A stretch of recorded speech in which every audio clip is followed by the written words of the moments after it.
নমস্কার বন্ধুরা, Piyali lifestyle with village ফুডে সকলকে স্বাগত জানাচ্ছি। প্রতিদিনের মতো তোমাদের সাথে আজকে আবার চলে আসলাম নতুন একটা রান্না নিয়ে। আজকে চৈত্র মাসের শেষ, আর চৈত্র মাসের শেষের দিন আমাদের মধ্যে তিতর ঝোল ও টক ডাল খেতে হয়। আজকে তিতর ঝোল ও টক ডালটা কিভাবে রান্না করছে অবশ্যই কিন্তু দেখতে হবে। 8 রকমের তিতো দিয়ে তিতর ঝোলটা রান্না করছি। তোমরা ভাবছো 8 রকমের তিতো দিয়ে প্রচণ্ড তিতো হবে, কিন্তু একদম না। আর এই তেঁতুল ঝোলটা খেতে কিন্তু দুর্দান্ত লাগবে, সাথে টক ডাল এই গরমের মধ্যে কিন্তু দারুণ লাগবে। আর দুটো রান্নাই কিন্তু খুব টেস্টি হয়। তাহলে কীভাবে করলাম চলো দেখে নেওয়া যাক। এখানে 8টা তিতাই আমি তোমাদের সাথে শেয়ার করবো। দেখো পরপর আমি সাজিয়ে নিয়েছি যাতে তোমাদের সাথে দেখাতে সুবিধা হয়। এখানে দেখো, এটা নিয়েছি হেলেঞ্চার শাক, আর এটা নিয়েছি হেঁচির শাক, আর এটা হলো এই দেখো গিমার শাক, আর এটা হলো এই দেখো থানকুনি পাতা। এই দেখো সব তিতাই মানে অল্প অল্প করে নেব, কারণ বেশি দিলে কিন্তু তখন তিতোর জন্য খাওয়া যাবে না। তাই সব তিতো অল্প অল্প করে দিতে হবে। এটা হলো ডালিম পাতা, একদম কচি যেটা। আর এটা হলো এই দেখো নিম পাতা। এটা হলো তেতো পাট পাতা, যে পাট পাতাটা তেতো হয় সেই পাট পাতাটাই কিন্তু নিতে হবে। আর এই জায়গা হলো কচি প্যারা পাতা, আর এর সাথে হলো এই যে কুমড়ো পাতা। এখানে মোট 8টা তিতা আছে। এবার এই তিতাগুলো ভালো করে আমি পরিষ্কার করে নেব। এখানে দেখো, আজকে আমাদের মধ্যে তো এটা খেতে হয়, তোমাদের মধ্যে কি কি খেতে হয় অবশ্য কমেন্ট করে কিন্তু জানিও। এখানে প্রথমে এই হেলেঞ্চাটা আমি শুধু ডাঁটটা নেবো, এই দেখো এরকম করে হেলেঞ্চার ডাঁটটা নেব। আর এই তিতের ঝোলটা কিন্তু দারুণ লাগে খেতে, তাই ভাবলাম আজকে তোমাদের সাথে শেয়ার করি। অনেকের মধ্যে অনেক রকমের নিয়ম আছে, এবার কার কার মধ্যে কী নিয়ম আছে সেটাও কিন্তু তোমরা কমেন্ট করে জানিও। এটা একদম কচি ডাঁটগুলো আমি নিয়েছি।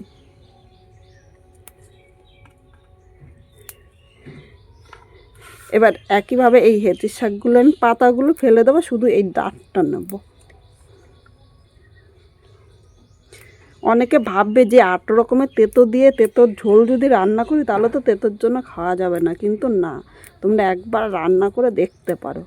আর আজকের দিনে এই তেঁতোর ঝোলটাই কিন্তু দারুণ লাগে খেতে। এইভাবে প্রথমে সব শাকগুলো আমি পরিষ্কার করে বেছে নেব। বন্ধুরা, এখানে 8 রকমের তিতাটাই কিন্তু পরিষ্কার করে বেছে নিয়েছি। এবার এই তিতাগুলি আমি একসাথে ধুয়ে নিয়ে আসবো। এই জায়গায় দেখো 1 বাটি মটর ডাল নিয়েছি। মটর ডালটা কম বেশি তোমরা নিয়ে নেবে। এবার এখানে একটা বাটি নিয়ে নিলাম, এর মধ্যে আমি ডালটা নিয়ে নিলাম। এবার ডালটা প্রথমে পরিষ্কার জল দিয়ে আমি ধুয়ে নেব, কারণ ডালের মধ্যে দেখবে জল দিয়ে ধোয়ার পর একটা সাদা পাউডার কিন্তু বেরোয়। এই পাউডারটা থাকলে কিন্তু ডালটা সেদ্ধ হলে ডালের কালারটা ভালো হবে না। তাই ডালটা সেদ্ধ করার আগে এইভাবে ডালটা পরিষ্কার জল দিয়ে আমি 2-3 বার ধুয়ে নেব। বন্ধুরা, এখানে ডালটা 3 বার ধুয়েছে, আর দেখো জলটা কিন্তু একদম পরিষ্কার হয়ে গিয়েছে। এবার মটর ডালটা কিন্তু আগে সেদ্ধ দেবো, তারপর আমি সব সবজিগুলো কেটে নেবো। এদিকে কড়াইটা বসিয়ে দিয়েছে, কড়াইয়ের মধ্যে আমি জল শুদ্ধ ডালটা দিয়ে দিলাম, আর সামান্য একটু জল দিয়ে দিলাম।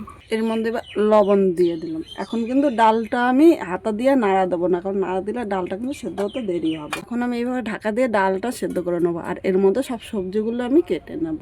এদিকে আমি সবজি নিয়েছি, এই দেখো বেগুন আর থোড় নিয়েছি, কাঁচকলা একটা, পেঁপে, আলু নিয়েছি একটা, আর এখানে সজনে ডাঁটা, আর এর সাথে নেব মিষ্টি আলু। এবার সব সবজিগুলো কেটে তোমাদের সাথে আবার দেখাচ্ছি। বন্ধুরা, এখানে সব সবজিগুলো কাটা হয়ে গিয়েছে। এখানে দেখো এই যে মিষ্টি আলুগুলো এরকম লম্বা লম্বি করে কেটে নিয়েছি, আর এই জায়গায় আলু নিয়েছি, বেগুন, সজনের ডাঁটা, এই জায়গায় পেঁপে, আর এই যে দেখো শুধু লায়ের ডাঁটাগুলো নিয়েছে, কারণ ডাঁটাটাই খেতে বেশি ভালো লাগে। আর এই তিতার জলে এগুলো কিন্তু দারুণ লাগে। আর এর সাথে আমি নিয়েছি এই দেখো কাঁচকলা আর থোড়টা আমি এরকম পাতলা পাতলা করে কেটে নিয়েছি, আর কাঁচকলাটা এরকম লম্বা লম্বি করে কেটে নিয়েছি। কেটে সাথে সাথে জল দিয়ে এর মধ্যে সামান্য একটু হলুদ দিয়ে ভিজিয়ে রেখেছি, তাহলে কিন্তু কালো হবে না।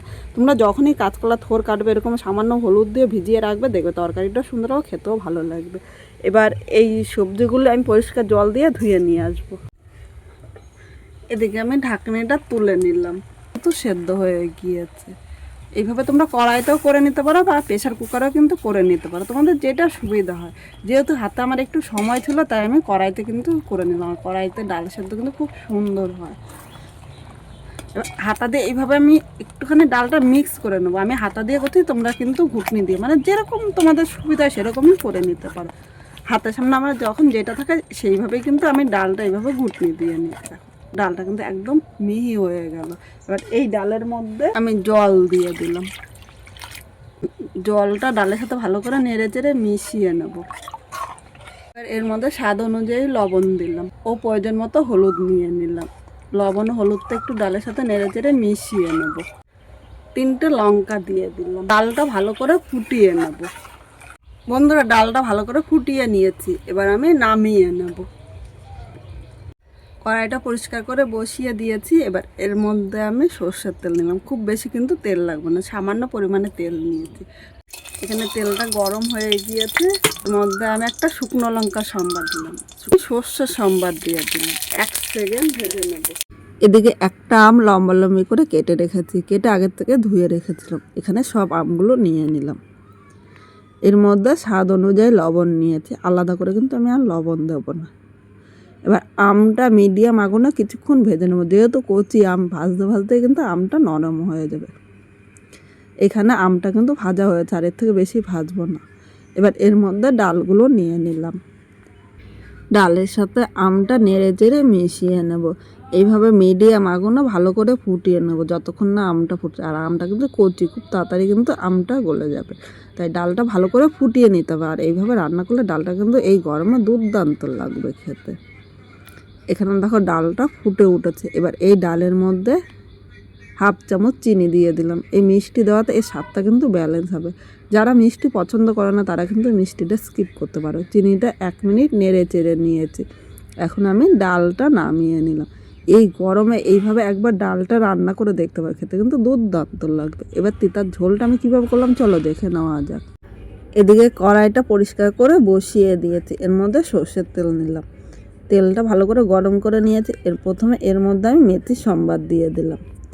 এর সাথে আমি 1 চামচ আদা গ্রেট করে নিয়েছি, ইচ্ছে করলে তোমরা বেটেও দিতে পারো। আদাটা দিয়ে 1 সেকেন্ড আমি ভেজে নেব। 1 সেকেন্ড ভেজে নিয়েছি। এবার এখানে প্রথমে যে 8টা তিতা রেখেছিলাম, তিতাগুলো ভালো করে ধুয়ে নিয়েছি, একসাথে নিয়ে নিলাম। হালকা ভেজে নেব। অনেকে ভাবছো যে 8 তেঁতোর জন্য প্রচণ্ড তেঁতো হবে, কিন্তু একদম না। এইভাবে ভেজে নেবে, দেখবে খেতে কিন্তু দুর্দান্ত লাগবে। এইভাবে হালকা তেঁতোটা ভেজে নিয়েছি। এবার প্রথমে এখানে যে সবজিগুলো ভাজতে একটু সময় লাগে সেই সবজিগুলো নিয়ে নেব। প্রথমে এখানে মিষ্টি আলু ও আলুটা নিয়ে নিলাম। সামান্য একটু লবণ দিয়েছি। লবণটা নেড়ে চেড়ে আলু ও মিষ্টি আলুটা কিছুক্ষণ ভেজে নেব, কারণ আলু মিষ্টি আলুটা সেদ্ধ হতে কিন্তু একটু সময় লাগে। নেড়ে চেড়ে মিশিয়ে নিয়েছি। এবার ঢাকা দিয়ে কিছুক্ষণ এইভাবেই রান্না করে নেব। 3 মিনিট পর ঢাকনিটা তুলে নিয়েছে। এখানে দেখো আলু ও মিষ্টি আলুটা কিন্তু হাফের বেশি সেদ্ধ হয়ে গিয়েছে। আর এইভাবে ঢাকা দিয়ে রান্না করলে অল্প সময়ে কিন্তু করে নিতে পারবে। এরপরে বাকি সবজিগুলো আমি নিয়ে নেব। প্রথমে পেঁপে নিয়ে নিলাম, এর সাথে লাউয়ের ডাঁটাগুলো নিলাম ও সজনের ডাঁটা নিয়েছি। এবার নিলাম বেগুন। এর সাথে আমি যে কাঁচকলা ও থোড়টা আমি কেটে রেখেছি, কাঁচকলা ও থোড়টা নিয়ে নিলাম। এবার এই জায়গায় স্বাদ অনুযায়ী পুরো রান্নার লবণটা কিন্তু এখন আমি দিয়ে দিলাম। এখন কিন্তু আমি হলুদ দেবো না। এবার এইভাবে মিডিয়াম টু হাই আগুনে সব সবজিগুলো নেড়ে চেড়ে মিশিয়ে কিছুক্ষণ কিন্তু রান্না করে নিতে হবে। এখানে দেখো সব সবজিগুলো ভালো করে মিশিয়ে নিয়েছি। আবারও ঢাকা দিয়ে এবার মিডিয়াম আগুনে কিছুক্ষণ রান্না করে নেবো, তাহলে সবজিগুলো কিন্তু খুব তাড়াতাড়ি সেদ্ধ হয়ে যাবে। 3 মিনিট পর ঢাকনিটা তুলে নিলাম। এখানে সবজিগুলো দেখো হাফের বেশি কিন্তু সেদ্ধ হয়ে গিয়েছে। আবার একটু নেড়ে চেড়ে নিলাম। এবার এর মধ্যে প্রয়োজন মতো হলুদ দিয়ে নিলাম। হলুদটা এর সাথে নেড়ে চেড়ে মিশিয়ে আরও কিছুক্ষণ ভেজে নিতে হবে। খুব বেশি কিন্তু এখন ভাজার প্রয়োজন নেই। এখানে দেখো হলুদটা দেওয়ার পর 2 মিনিট আমি নেড়ে চেড়ে ভেজে নিয়েছি, এর থেকে কিন্তু বেশি ভাজবো না। এবার এর মধ্যে উষ্ণ গরম জল দিয়ে দিলাম। অবশ্য তোমরা চেষ্টা করবে উষ্ণ গরম জল দিতে। উষ্ণ গরম জল দিলে ঝোলটা তাড়াতাড়ি ফুটবে ও সব সবজিগুলো কিন্তু সেদ্ধ হবে, খেতেও ভালো লাগবে। এখন আমি এই ঝোলটা ভালো করে ফুটিয়ে নেব। আবারও ঢাকা দিয়ে আমি 2 থেকে 3 মিনিট মিডিয়াম আগুনে রান্না করে নেব। 3 মিনিট পর চলে এসেছে। এখানে দেখো সব সবজিগুলো কিন্তু সেদ্ধ হয়ে গিয়েছে। আবার একটু নেড়ে চেড়ে নিলাম। এবার এর মধ্যে সামান্য একটু মিষ্টি দিলাম। মিষ্টি দিলে এর স্বাদটা কিন্তু ব্যালেন্স হবে। আর যারা মিষ্টি পছন্দ করে না তারা এই মিষ্টিটা কিন্তু স্কিপ করতে পারো। এবার এই মিষ্টিটা এর সাথে নেড়ে চেড়ে মিশিয়ে আর 1 মিনিট রান্না করে নেবো, তাহলে এর সাথে কিন্তু খুব সুন্দরভাবে মিশে যাবে। 1 মিনিট পর নামিয়ে নিলাম। আজকে খুব সাধারণভাবে এই আম ডাল ও তেঁতুর ঝোলটা রান্না করেছি। তোমাদের কীরকম লাগলো কমেন্ট করে জানাতে কিন্তু ভুলো না।